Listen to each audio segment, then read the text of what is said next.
Abdurrahman बिन अमर बिन मुलजम, ये हजरत मौला अली का कातिल है। जब हजरत अली को शहीद कर लिया इन्होंने, तो उस वक्त इसको पकड़ा गया। पकड़कर कहा गया कि इसको कैद करते हैं, मारेंगे तो बाद में, पहले इसकी जबान काटते हैं। जब जबान काटने लगे तो जिस्म पर लर्जा तारी हो गया। साहबा पूछने लगे, डर गया? कहा नहीं, डरा नहीं हूं। ये लर्जा क्यों तारी है? सुनिएगा सुनिएगा। लर्जा इसीलिए तारी है कि आप मुझे 10 दिन बाद कत्ल करने वाले, तो 10 दिन में मैं कैसे गुजारूंगा अगर तुम मेरी जबान काट दो। मैं तो एक लम्हा भी कुरान की तिलावत के बगैर नहीं रहता। मैं तो रात दिन सोता हूं तो कुरान पढ़ते पढ़ते नींद आती है। जब मेरी आंख खुलती है तो मेरी जबान पे कुरान जारी होता है। अब मुझे आप मारोगे, मार डालो, लेकिन मेरी जबान ना काटो, इससे कुरान चलता है। अंदाजा लाओ, इबादत का आलम यह है कि कुरान इतना पढ़ते हैं, लेकिन दुश्मनी नबी की औलाद से और नबी के खानदान से इतनी है कि हजरत मौला अली को शहीद करने वाला, कत्ल करने वाला कातिल ये कह रहा है। ये खारजियों की अलामत होती है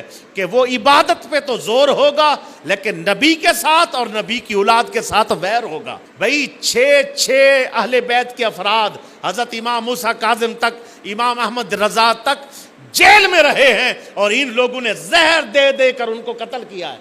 वक्त नहीं है, टाइम नहीं है, क्या आपको बताएं इनकी दुश्मनियों की हद कहां तक थी। सारा दिन कुरान पढ़ते, सारी रात कुरान पढ़ते, और सजदे कर करके इनके माथों पर निशान पड़ गए, और इनके जिस्म ऐसे हल्के हो गए, रात दिन खड़े रहते थे जनाबे वाला कुरान पढ़ पढ़ के, लेकिन वो कुरान इनको हिदायत ना दे सका। क्यों? वजह क्या है? आपके जहन में भी सवाल आएगा ना, मैं सवाल का हल दे रहा हूं। मेरे जहन में भी आया, या अल्लाह, अगर वो थे इतने मुनाफिक, जाना जहन्नम में था उन लोगों ने, या अल्लाह इतनी इनको इबादत की तौफीक क्यों दी?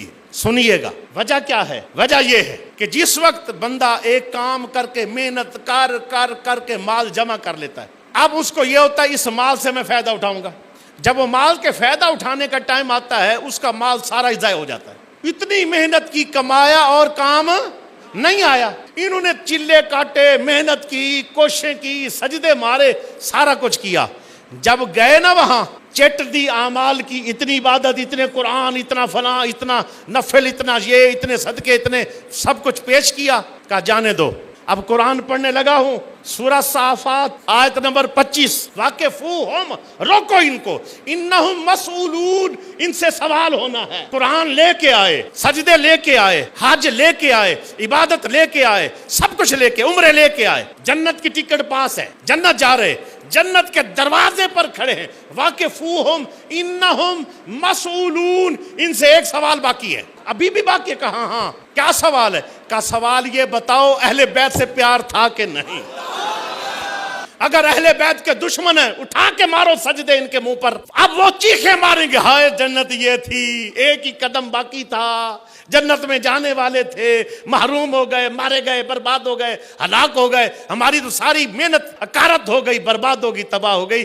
अल्लाह भी इसीलिए तौफीक देता है, रगड़ो, लगे रहो, सब कुछ रहो, सारा कुछ तेरे मुंह पे मारूंगा, जितनी चाहे मेहनत कर लो। अगर नबी से, नबी के असहाब से, सरकार की औलाद से वफा नहीं की तो अल्लाह उठा के हर चीज मुंह पर मारेगा। आओ सुन्नी, तेरे मुकद्दर पर कुर्बान जाऊं।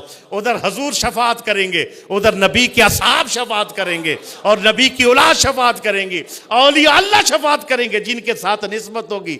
बताओ, एक शफात से बरकत मिलेगी, जन्नत बकाया इतनी सिफारिशें होंगी। हजूर ने फरमाया, जिसके हक में जिसकी सिफारिशें ज्यादा, उतने जन्नत में दर्जे बुलंद होंगे।